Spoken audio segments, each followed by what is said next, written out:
Good evening, everybody. We're awaiting a major decision on President Trump's travel ban that is set to expire this Sunday.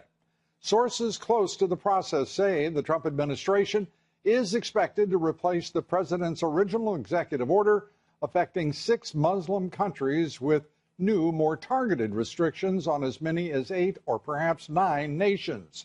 President Trump signaled just last week that he favored a wider travel ban, tweeting after Friday's London terrorist attack, quote, "The travel ban into the United States should be far larger, tougher, and more specific." But stupidly, that would not be politically correct. Fox News correspondent Kevin Corke live in Somerset, New Jersey, where President Trump will be spending much of this weekend. Good evening, Kevin. Hey there, my friend. Good to be with you. You're right. This is a more targeted travel ban. You mentioned 8 or 9 countries. It could end up being more than that, Lou. Keep in mind, these are just recommendations, which ultimately means the president could decide between now and Sunday to change things just slightly. Now, let me just share some of what we know already about the existing travel ban and how they're now trying to tweak things just a bit. The existing travel ban, as you know, expires on Sunday, and that's important because it means between now and then the administration will try to make some changes that will affect how different people can get into this country, something we've been talking about at length in terms of the safety and security of the American people. Now, a final decision is expected by the deadline on Sunday, and the White House does plan to make public the list of countries that are now going to be affected. Let me share just the list that we already have. Some of these countries you can imagine would already be on the list. Countries like Iran and Libya, Somalia, Sudan, Syria, and of course Yemen. And yes, we do expect that list to grow. But again, the restrictions, Lou, on each will be handed out on a case-by-case basis. Let me just share a few of the guidelines. I think you'll find this useful. A full list of the countries have already been notified, and some of them that are already affected by the changes include Cambodia, Eritrea, Guinea, and Sierra Leone. This, again, is traveled restrictions that are tailored based on each country's deficiencies as it relates to U.S. security and relevant circumstances. And this is important, too. Each country, Lou, will face different recommended sanctions.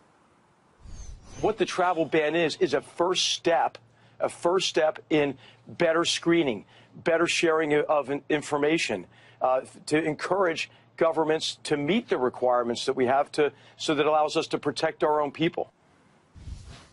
Listen, that's what we're talking about here. It's about the safety and security of the American people. We have to protect ourselves. And the administration, if you talk to officials, they're really trying to drill down on this idea that we're going to do all we can, including this particular travel restriction ban. Now, it won't eliminate the court battles that are related to the constitutionality of the existing ban, but the ACLU tonight has released a statement. They are watching this very carefully. Let me just share part of one of the statements that we got tonight, Lou. I think you'll find this interesting as well. It reads this in part: "The devil is in the details, and we're watching with great skepticism."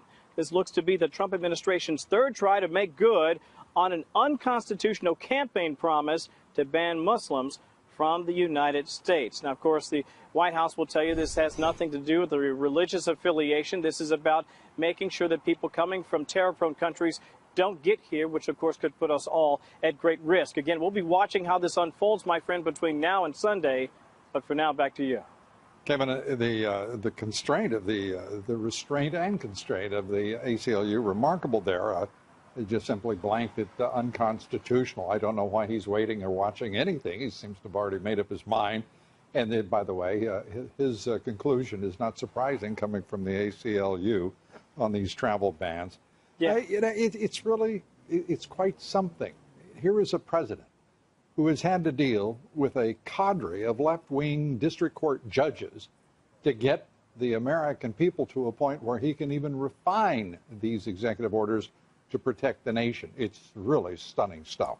Kevin Corke, as always, great to have you with us. Good to see you.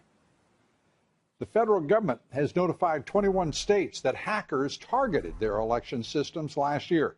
21 states. In nearly every case, the election systems weren't successfully breached, and the top election officials in those states did not know about the attacks on those states until today. Cyber attacks that had been carried out notified just about a year after they took place. We do not know why. Homeland Security did not tell us. Officials telling the Associated Press that they believe the hackers were Russian. Whether that means state actors or hackers located in Russia is not clear. For the record, the Department of Homeland Security said not a single vote was altered by those hackers a year ago. So why are we only learning of this now? The question remains unanswered. It's been a week of jaw-dropping revelations about the Obama administration and how it pursued the greatest politicization of intelligence and law enforcement agencies in American history. It began when we learned that the FBI wiretapped former Trump campaign manager Paul Manafort. We learned that Monday, an egregious act of political snooping long denied by the Obama National Security Director, James Clapper, who even in the friendly confines of a CNN interview Wednesday could no longer hide the fact that he lied and now admit it's conceivable those wiretaps did pick up President Trump as well, just as President Trump has claimed for months. We also found out this week that President Obama's former UN ambassador, Samantha Power, spent the final year of her service to the administration obsessively unmasking American citizens caught up in foreign surveillance at a rate of almost one per day. We say foreign surveillance. We assume that there was a foreign actor in that surveillance, but we do know American citizens were surveilled, and she led the way in the unmasking. Last and not least, we continue to watch the explosion of the prosecutorial time bomb that the former president left buried in the deep state. The unaccountable and out of control special counsel Robert Mueller and his squad of Democratic attorneys interrogating now his own boss, Deputy Attorney General Rod Rosenstein, and Rosenstein, who from 1990 to 1993 served as a trial attorney in the public integrity section of the DOJ's criminal division. His boss during those years, you guessed it, Robert Mueller. Robert Mueller, FBI director from 2001 to 2013, his term extended by President Obama. James Comey, FBI director from 2013 to 2017, appointed by President Obama. Hillary Clinton, Secretary of State from 2009 to 2013, under, of course, Obama.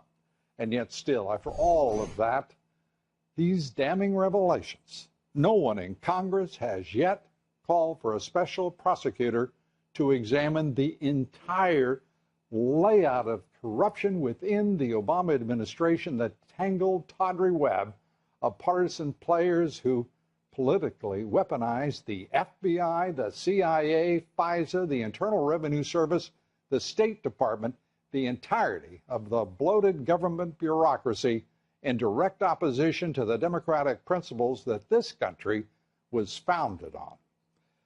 My first guest tonight to address the subversion, the attempted subversion, we hope, not successful subversion of the Trump administration, the corruption of our intelligence agencies, much more.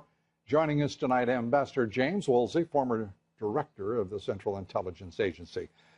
It is great, Ambassador, to have you with us. Great to be with you. You know, as we go through and canvass the level of corruption at the top of intelligence agencies, whether it be the FBI, whether it be the CIA. I mean, for crying out loud, John Brennan lied about surveilling the Senate Intelligence Committee that had oversight over his CIA, and then had to admit he lied without any kind of accounting. What do you make of the indifference on the part of both parties to that kind of egregious corruption in our government? The corruption is a serious problem, but even more so is becoming an ostrich. We have got ostriches making decisions about some of the most important things that we have to care about. Look at Puerto Rico today and the absence of electric power, all of the chaos and difficulty it's going to take them months at least to Well, we're told it'll be months. We hope they'll do a lot better. We hope so. But being without electric power is an incredibly weakening thing for a society. And they have had in the previous 3 administrations and now in this one, excuse me, they've had a warning. Ambassador, I'm really confused. I'm asking you a question about the corruption of the leadership of these intelligence agencies under the Obama administration, right. And you're talking about power outages in Puerto Rico. Right. Is there a link? ready conjoining of these issues? Yes, because we have not been practicing and defending against electromagnetic pulses, which is a detonation of a nuclear weapon. James Woolsey, I have got too much respect for you to allow you to to attempt to confound us on a simple answer to a straightforward question. Could I have been more direct? No, it's okay. Corruption is a serious problem. I got no argument about that. I don't think we have a very good handle on its roots, because sometimes it's that people get wedged into a position and just don't want to move, which is the sort of thing I was talking about. Sometimes there's money involved or future career plans. There are But I've just told you, John Brennan lied. James Clapper lied to Congress, to the American people, and there has been no response from either the Justice Department of this administration nor the Congress of the United States, either Republican or Democrat, in the previous administration. I mean, that is stunning stuff. I would think congressional hearings are the traditional and reasonable approach in something like this. These individuals need to be called before a congressional committee and asked to explain themselves. They ought to be able to get a hearing, but they also ought not to get away with. Well, I mean, everybody that's come before a congressional hearing in the last 10 years, as far as I know, has gotten a free pass, and there has been no effect.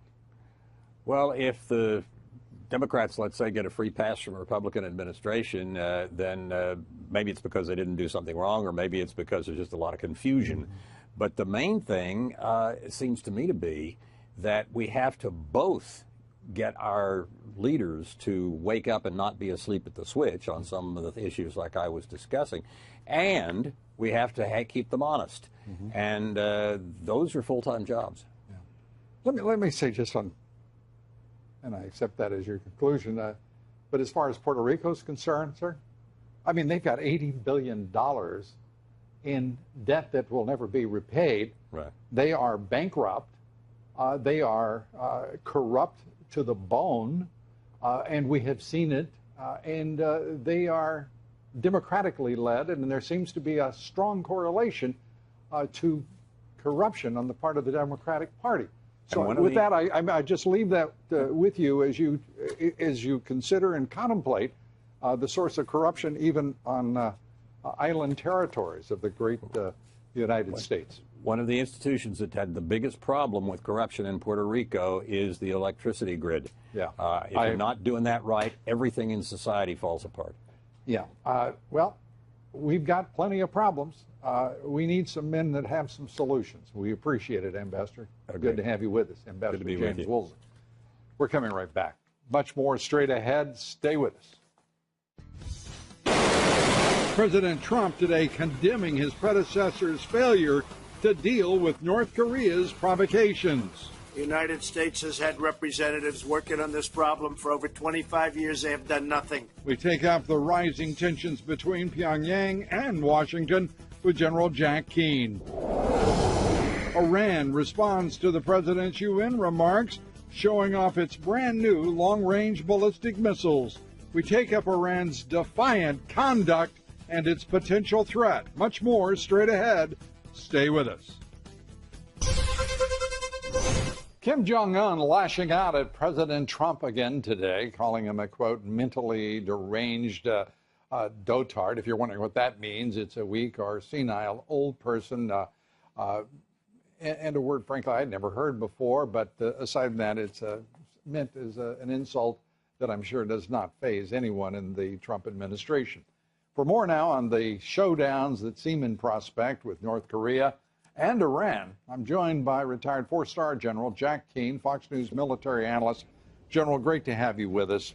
Good to be here, Lou. North Korea keeps pushing and pushing.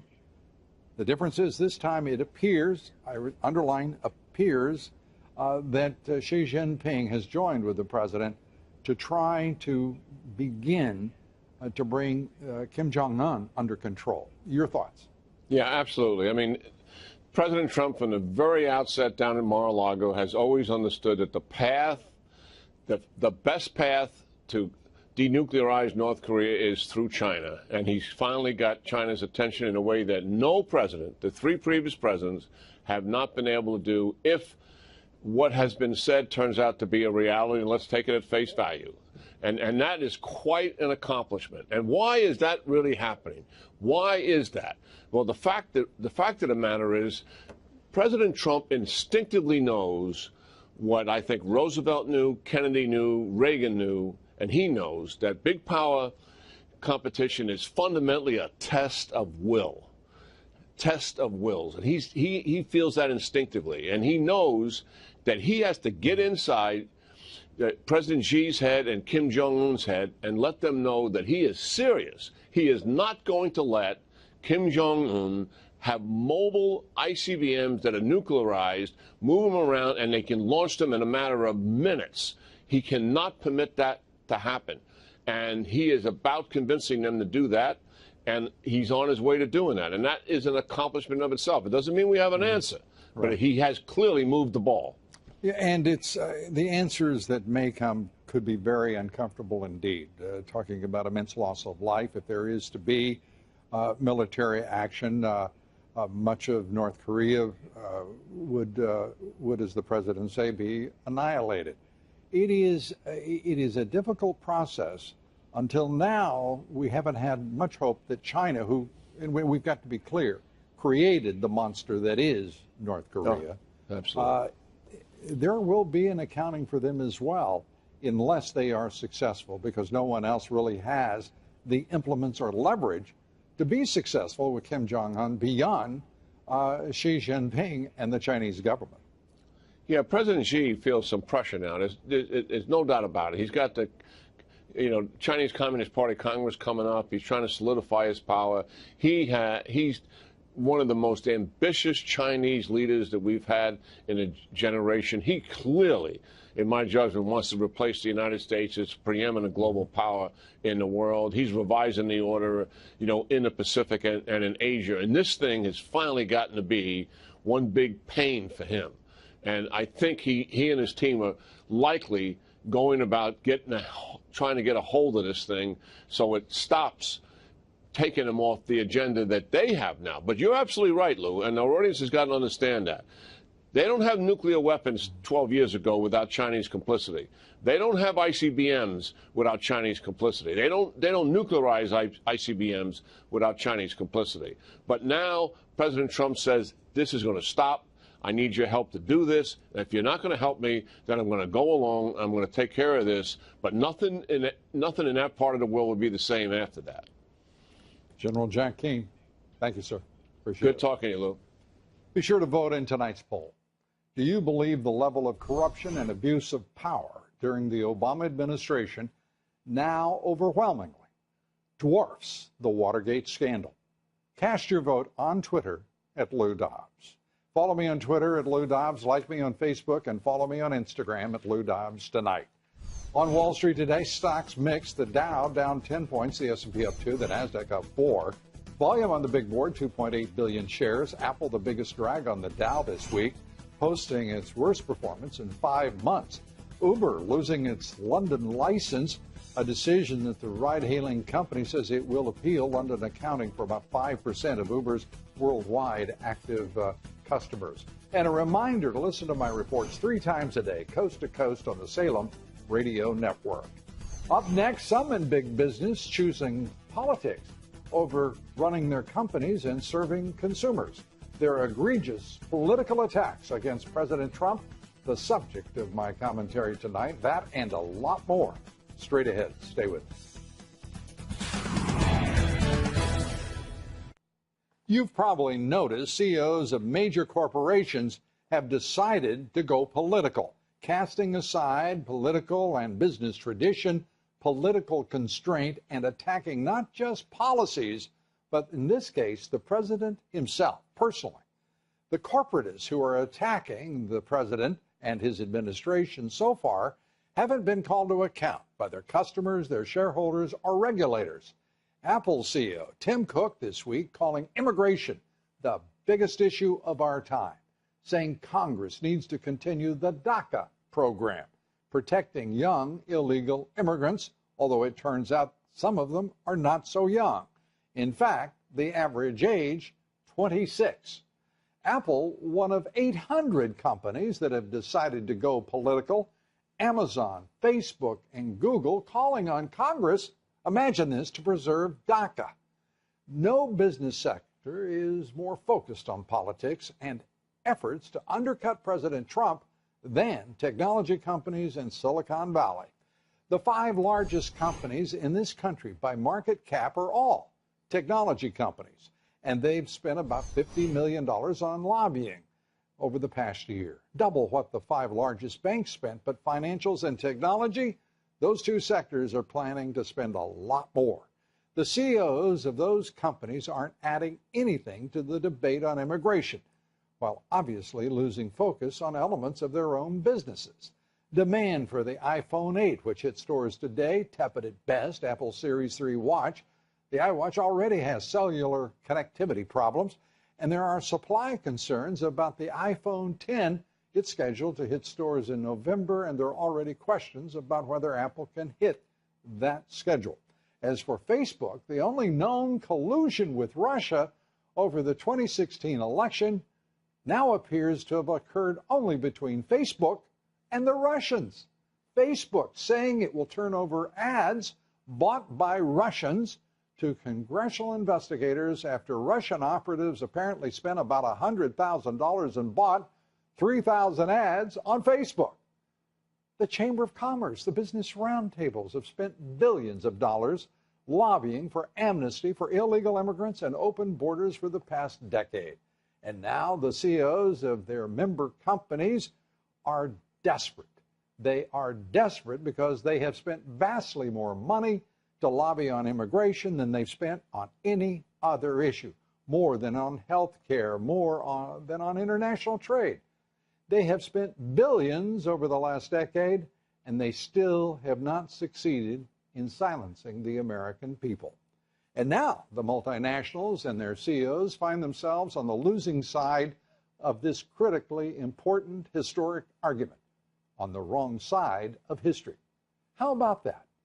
Citizens may yet count for something in our politics after all. Now the quotation of the evening from Winston Churchill. Politics, he said, is not a game.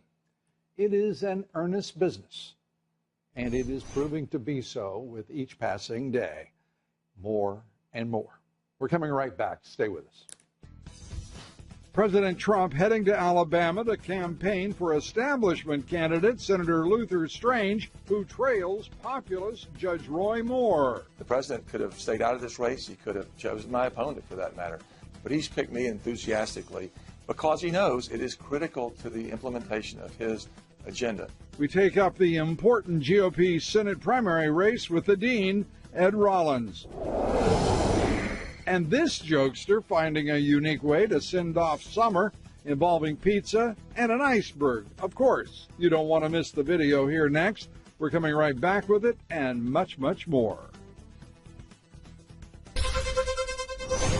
President Trump in Alabama tonight, they're headlining a rally for Senator Luther Strange ahead of a Tuesday primary election runoff.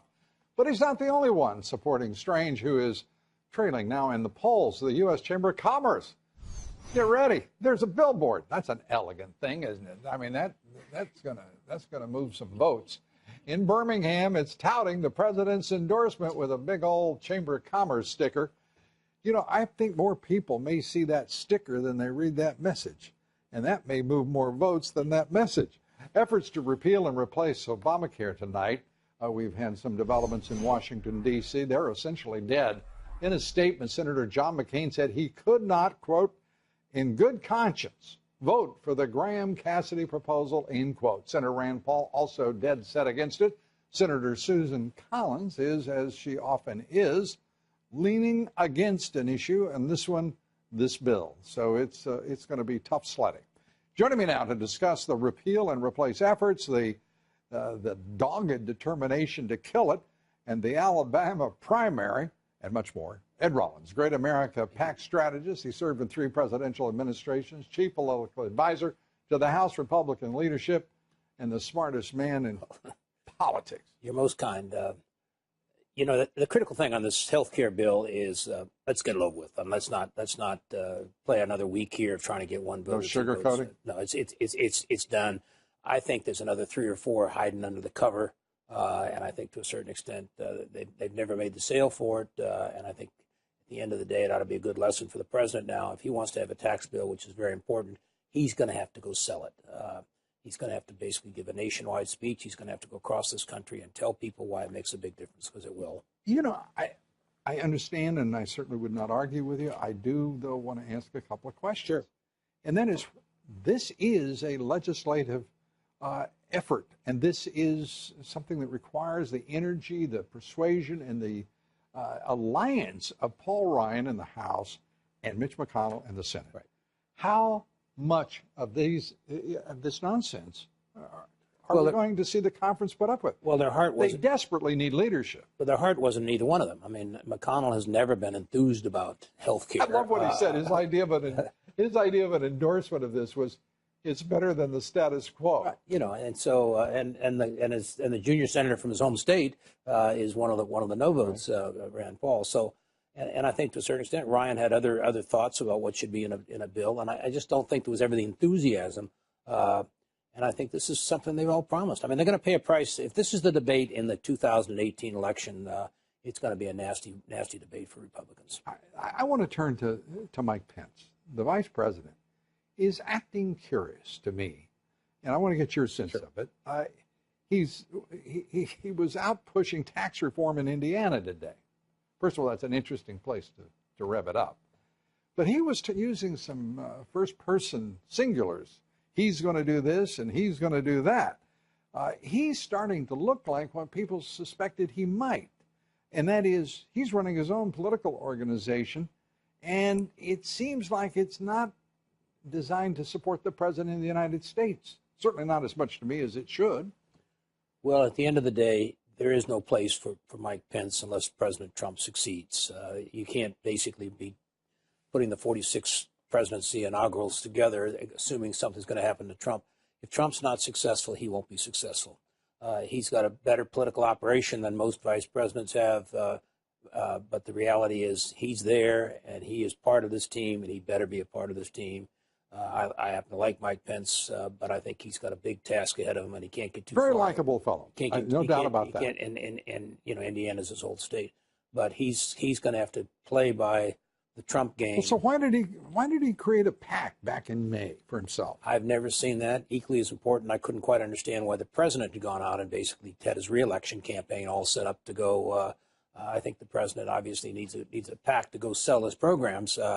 Not worry about getting reelected. I think this really is coming down to this president had a great week. This president had a very strong week.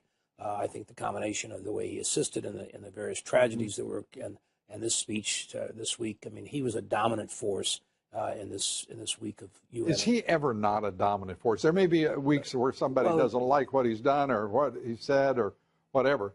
But he's a dominant force everywhere. In the year and a half that he's been on the national stage, there's been nobody else has ever taken more than half an hour away from the conversation about him. And I think to a certain extent, this was a big, magnificent week. And the tragedy of the McCain saying, I love the United Nations speech. I got to tell you, I'm going to say it again. Right. I think it is the best speech ever by a president of the United States at the United Nations. And it was just that powerful. And even the detractors couldn't do very much to detract. I mean, it was a very the clarity was so significant, and the power of the presentation and the intelligence of the presentation. Right. So let me turn to Debbie Wasserman Schultz, the Imran Awan scandal, her IT consultant. I mean, this is a scandal that the left has succeeded so far, and the left-wing nut national media have succeeded in burying. Where is the prosecution? Where is this going? Well, there is no prosecution unless the Justice Department basically decides to step it up, or the Congress itself her people were involved in everybody's stuff, technical stuff. I would think they would be appalled. I would think Democrats across this country, including Mrs. Clinton, would be appalled at what she's going to get right to the head of the line on that. So, at the end of the day, I think she's back to where she should be, just a member of Congress. But I think the reality is this is a big scandal, and we need to start unraveling it. Where is the Justice Department? Where is the Justice Department? Don't ask me. They seem to have no. I mean, seriously, the leadership of the Justice Department seems to have no guts, no principles. There is no leadership. I mean, Mueller has taken the ball, and the Attorney General is off doing immigration stuff and drug intervention in California, and the deputy is basically. Good Lord God. And the deputy is doing nothing. So my sense is Mueller is the guy who's running that department, dominating that department, putting a team together that's a very significant. It looks like somebody flipped him the keys to the entire damn government. He's got the whole government. I think to a certain extent. Then he needs to go because the people will. Well, he's also overstepping. He's clearly overstepping the bounds. Disgusting. And by the way, Watergate, all about surveillance by a president.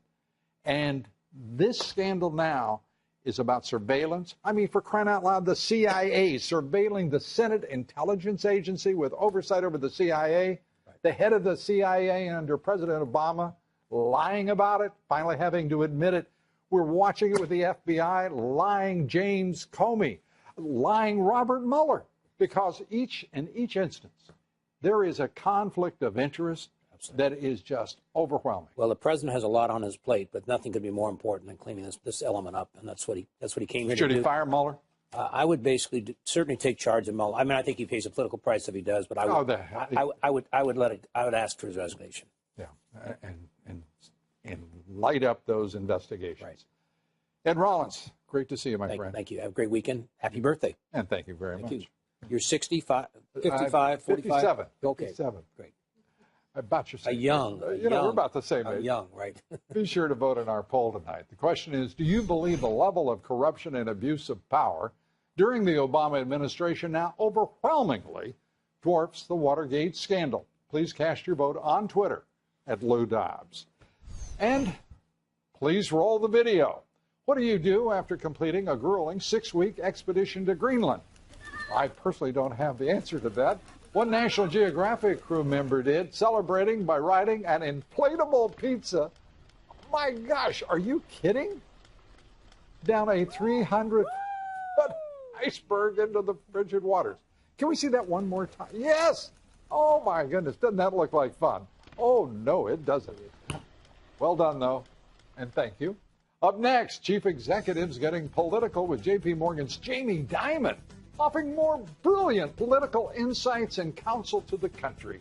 Former presidential candidate, Forbes media chairman Steve Forbes. We take that up and much more. Stay with us. We're coming right back.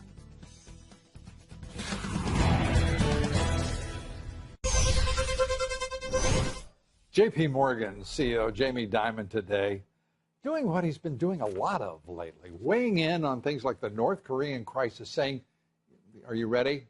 He says it's terrible, but investors should not panic. Have you seen any sign of panic? Did you see what the Dow did today? Did you see what the indexes have been doing, Jamie? Because the rest of us have. Dimon, not exactly what we'd call an original thinker. He said earlier this month, if the United States were to do some things right, we'd be growing at 3%. And as we know, that's exactly what we've been doing because President Trump achieved that in the second quarter of this year. I don't know what Jamie Dimon is on. I mean, it's crazy.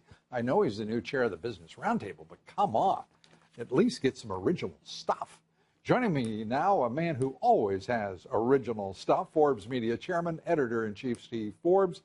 Forbes magazine, by the way, I want to say, first of all, happy anniversary, Steve, to you and all the folks at Forbes, celebrating the 100th anniversary with a new book, Forbes at 100. It'll be released, next Tuesday on Amazon and in select bookstores. And here it is, and the number of, the 100 brightest folks in business, living folks in business, it's well worth your time and money, and it's just a great moment. And we were at your including party. The president. Including the president. One of the best pictures, by the way, that captures Donald Trump's character, his nature, his personality. It's terrific. and you had, what, 35 billionaires basically sitting on stage with you at your command, including Warren Buffett. It was spectacular. And he was in good form, 87 years old. Yes, he was amazing. And pointed out something very well. Of all the people who've been on the Forbes rich list, over 1,500, he said, you will not find one short seller. Yeah. People who sell America short, losers. He also, the president would say. But I was sort of caught on something that, talk about an original thinker, right, Warren Buffett. He's talking ad lib there, extemporaneously, and he talks about the number of people in the country who are over the age of 100.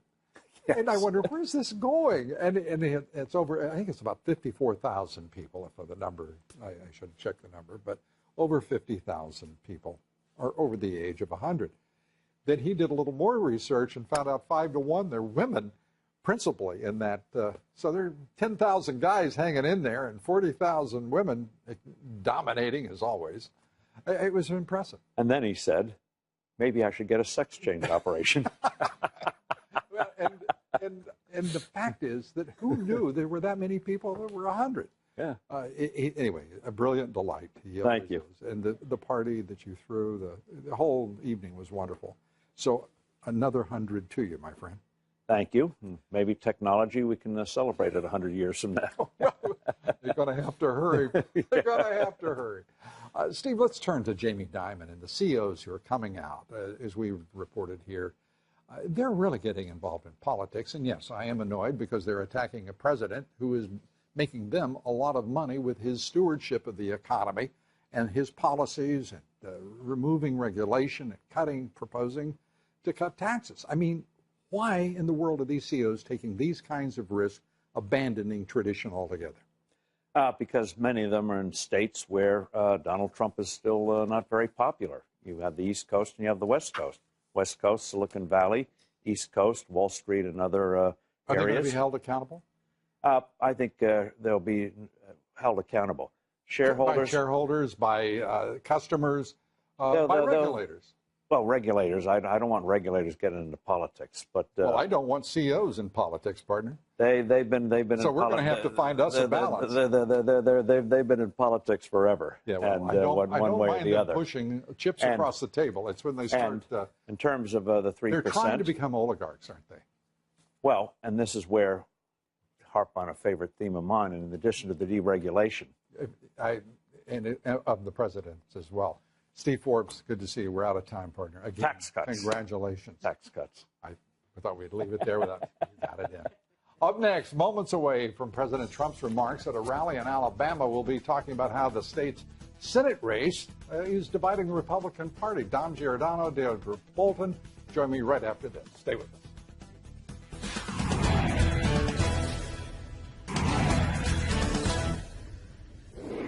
In our online poll, we ask you, do you believe it will take a special counsel to reveal the true depth of corruption among Obama's intelligence agency leaders? 94% of you say yes, it will. And I think you're right. Joining me now, radio talk show host Dom Giordano.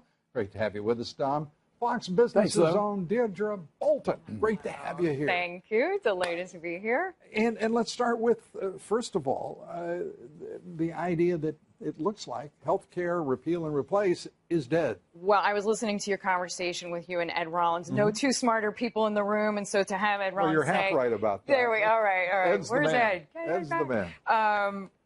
He says it's not going to happen before September 30th. So I'm going to believe him since he's been around a lot longer. It does seem rather dicey. I know there was some hope for the state of Alaska. Perhaps I know that Murkowski was being worked on by the establishment. Well, maybe if we give your citizens a different choice, we have a freeze, maybe we can get this done. You don't have to be a no. You know, I think we have to give Rand Paul a lot of credit. He said he won't be bullied and he won't be bought on a vote. Now, that puts him in a singular position, perhaps, in the U.S. Senate, whether it's this issue or any other. You have to respect that. You do have to respect it, although it is mightily inconvenient for everybody else who wants to repeal and replace. And we've been talking about it. Yes, there are other folks. I respect him. It's just not making things easier. Yeah, and the idea that the Republican Party for 7 years, over 60 votes in the House repealing it. Then there comes to the real moment, and everybody's a coward. So, Dom, let's get your view on, if we may, what this portends for tax reform and for the future of both McConnell and Ryan.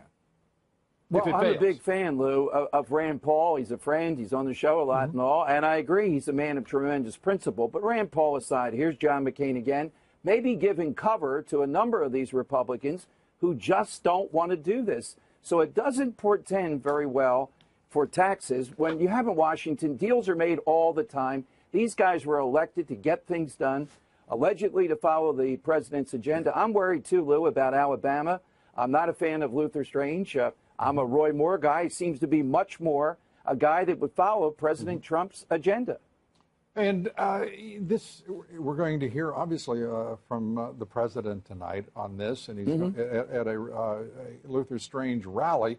Here we have the president of the United States, a populist, going up, supporting the establishment candidate against a populist. Yeah, you couldn't write this any better if you were writing political fiction, right? But, I mean, it does seem as if since President Trump is going down there, that Real Clear Politics is saying Strange is gaining. Gaining, and what is the latest number? I think the latest I saw was 6%. So. Yes, but closed down from 11. Oh, absolutely. Dom Giordano, as always. Wish we had more time, partner. Deirdre Bolton. Thanks, Lou. Great to see you. Happy birthday. We'll have you both back soon. That's it for us tonight. Thanks for being with us. Join us Monday. Good night.